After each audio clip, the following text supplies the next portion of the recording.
Hi everyone, it's Leandra from PaperArtsy and we're up to topic 12 on the PaperArtsy blog.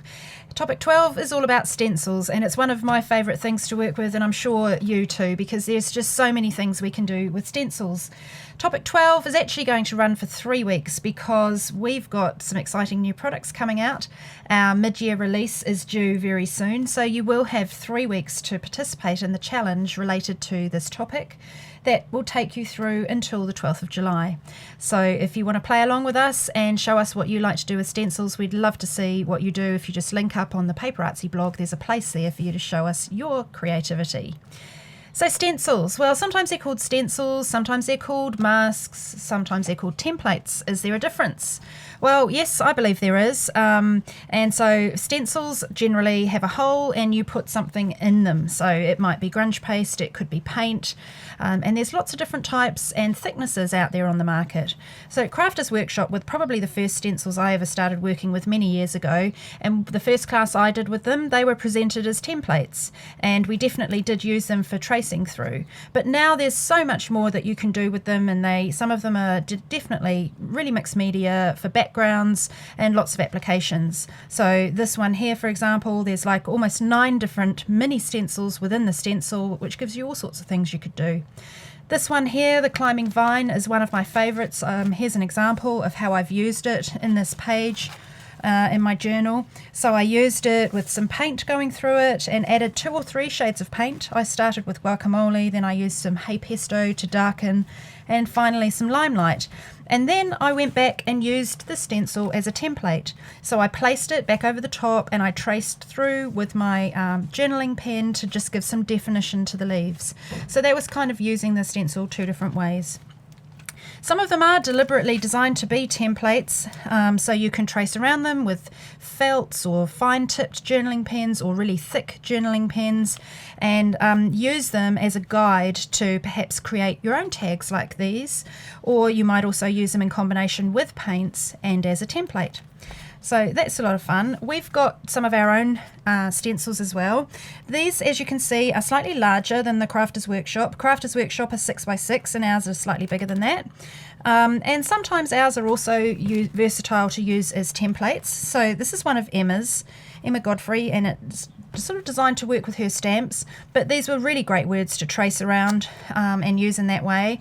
And it's the same with this one here, where you've got the nice little tab that you could add to your journaling pages or a flag, and you've also got things like the star and the flower. So these actually match up with some of the Sarah Newman stamps, and you can use it to cut out and stamp your image, or you can use it to sort of perhaps mask put white paint through and create a really bold thing and then stamp on the top of that so it pops up on your background. So those are good fun. Jo tends to sort of use her stencils as a bit of a combination. So here she's got words that you could trace over. She likes to put grunge paste through these words and really give them some dimension. Now, this is a beautiful one that matches up with one of her minis. Really nice floral design that works in lots of different ways. Lynn Brown has stencils as well that fit in with her stamps. These vines are a bit more delicate, and I'm going to talk and give you a bit of a demo shortly about how to get the fine detail on these to work really well with a stencil brush rather than using cut and dry foam. And you might not have come across this one yet. This is sneaky little addition. It's a numbers stencil. It matches one of our mini stamps from many years ago.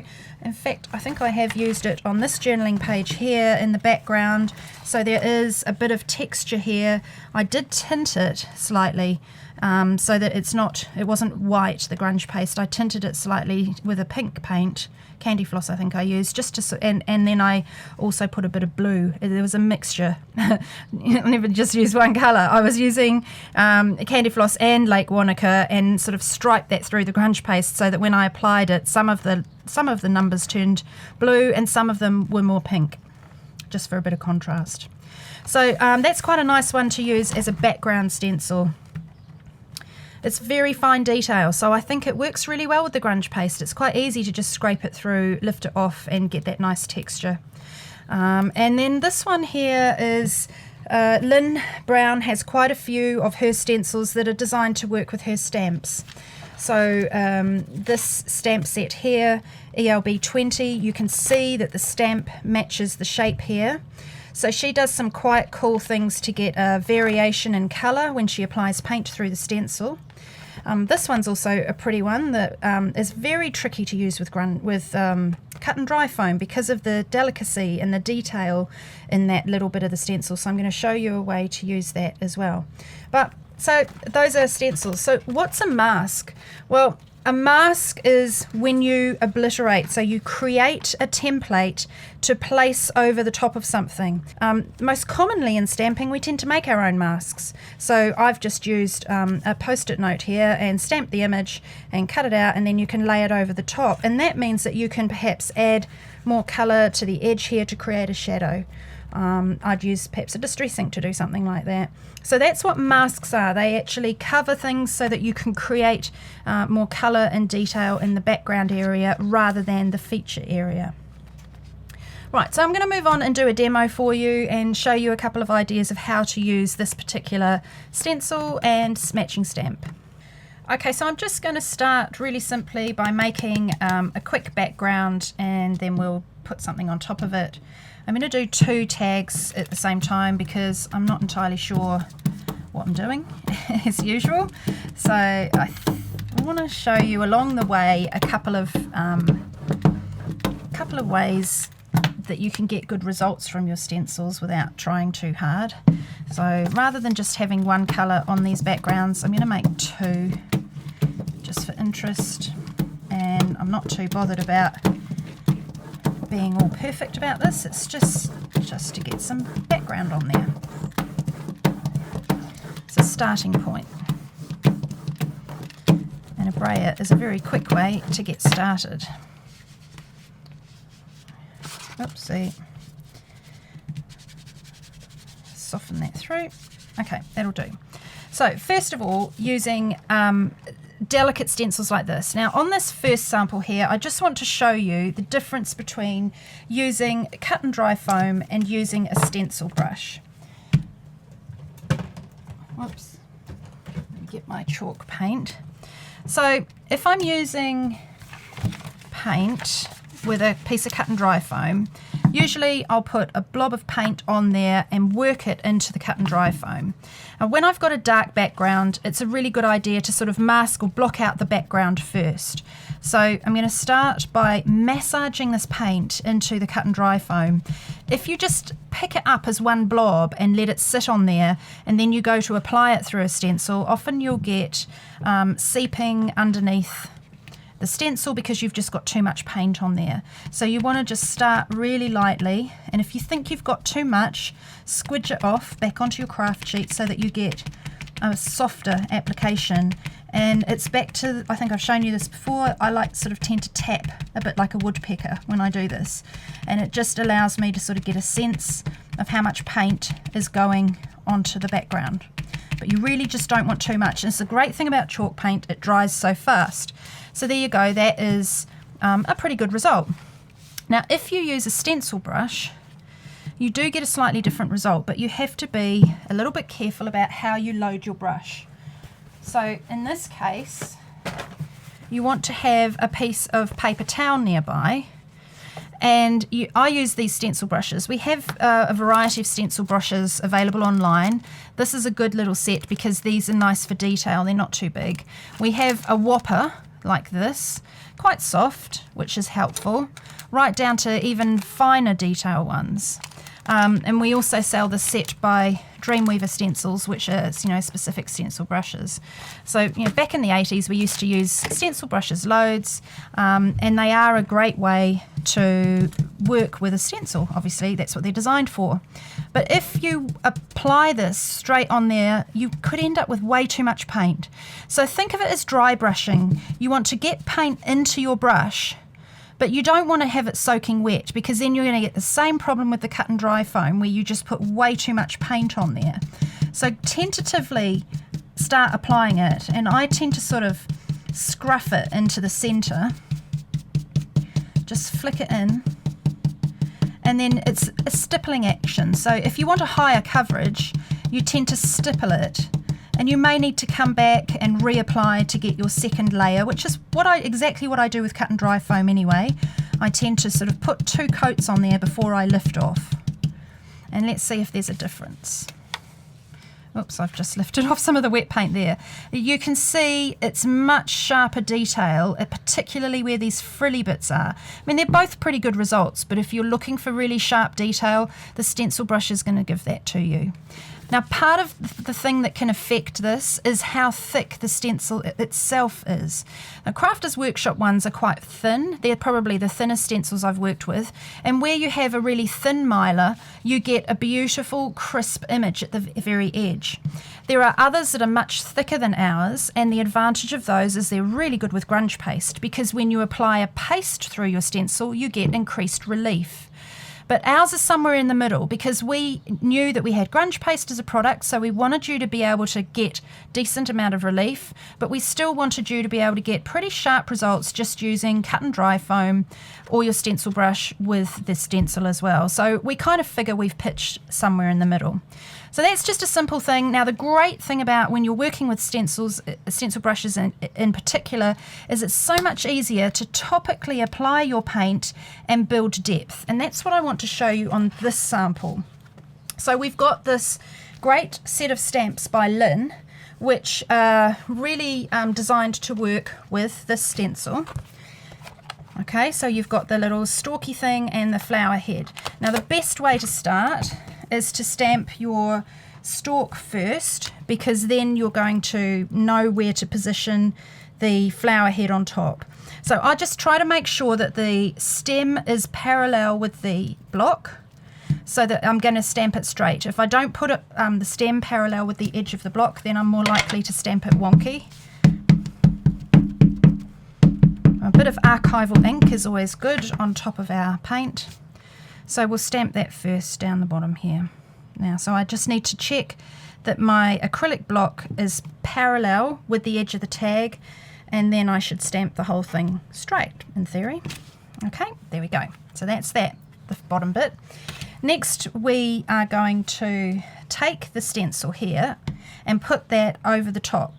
So one trick here, which is really easy, a really easy mistake to make, is using the stencil upside down.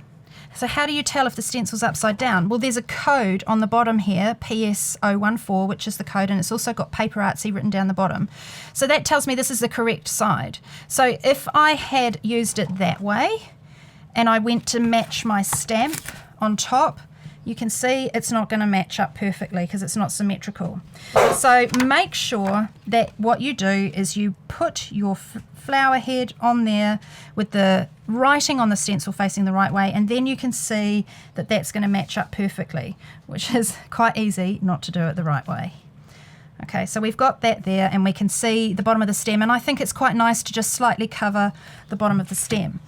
Now, do we want to use a stencil brush, or do we want to use a cut and dry foam? Well, with one like this, it's probably not, it doesn't matter quite so much if you use a cut and dry, because it's not as detailed and frilly as that other one we just used. But if you really want a nice sharp edge, then start with your stencil brush, or use your stencil brush around the edges. And you might even use a combination, because you might use the cut and dry foam to fill the center area and get that higher coverage. You can use both, doesn't really matter. But this really is all about getting the detail in the edges. Okay, so that one is stone. Probably should have used chalk, because I was going to come over the top with some brighter colours. So let's just put a little bit of chalk to lighten it up, and then the colours will pop on it a bit more.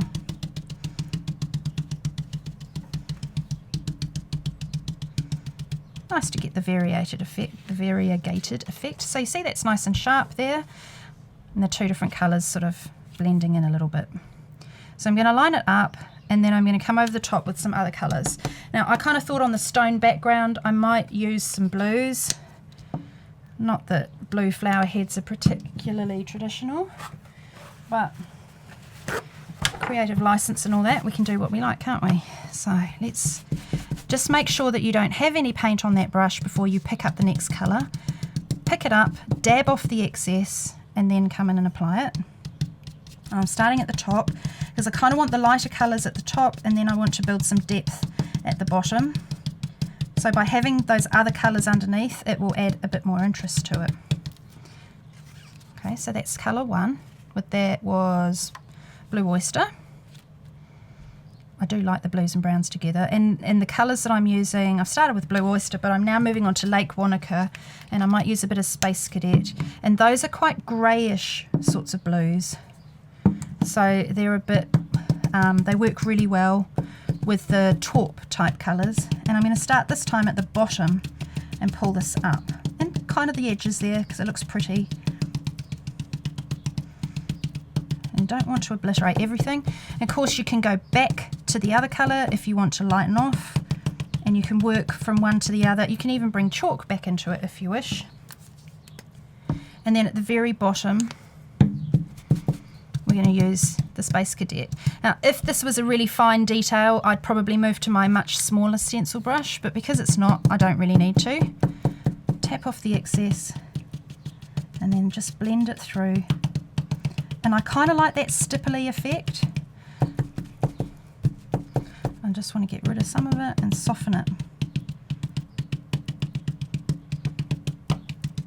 Okay, and I want to go back now to chalk, or even I could go back to Blue Oyster, but I just like to soften all the colours through a bit.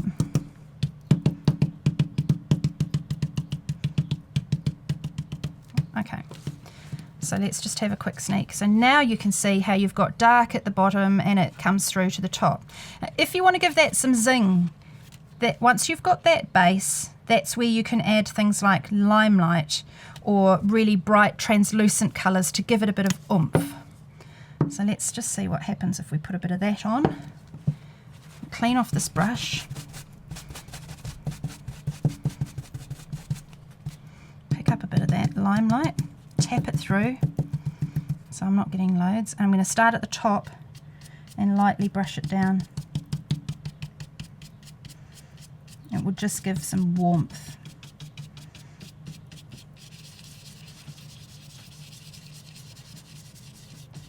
Now if you end up with too much of this, it's not the end of the world, because of course you can always come back and balance. We see again, just gives that a little bit more depth of colour.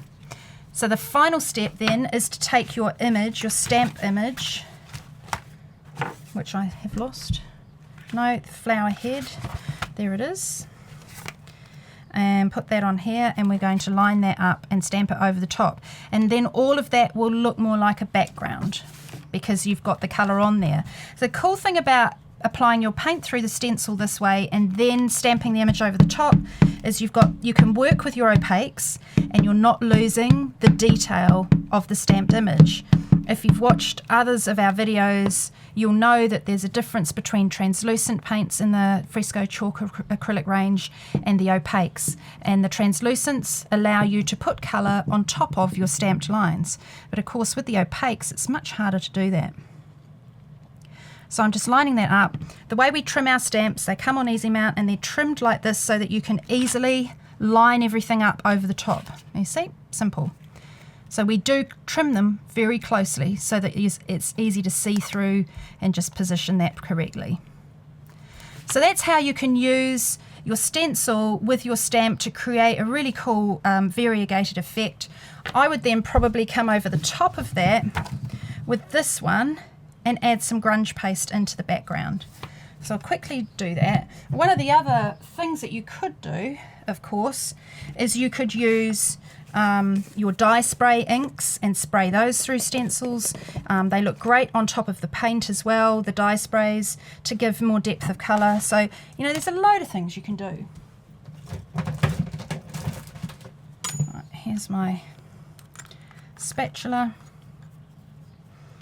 And if we add a bit more interest to this background, so I'm just sort of trying to look through to make sure that I don't, might have smudged that ink a bit. No, I'm okay. And you can pick out which numbers you want to put the grunge paste through. Let's see if we can get a few out the side here. And see, just starts to add some more interest into the background. Obviously, in an ideal world, I would dry that off before I reposition. But let's just go higher and not put it down on top of those ones, and then we'll be fine.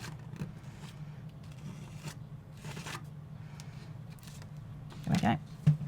So straight away that just adds a little bit more interest to the background there, using the grunge paste in a different way through a stencil.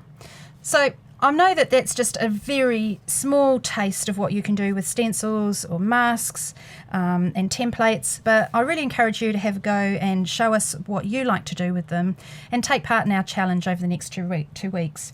Remember, it finishes on July 15th, July the 12th it finishes, and that challenge is open for 3 weeks instead of the usual 2, because we've got some cool new products coming up to show you. There'll be more about that in the future, and we'll see you again here on the PaperArtsy YouTube channel.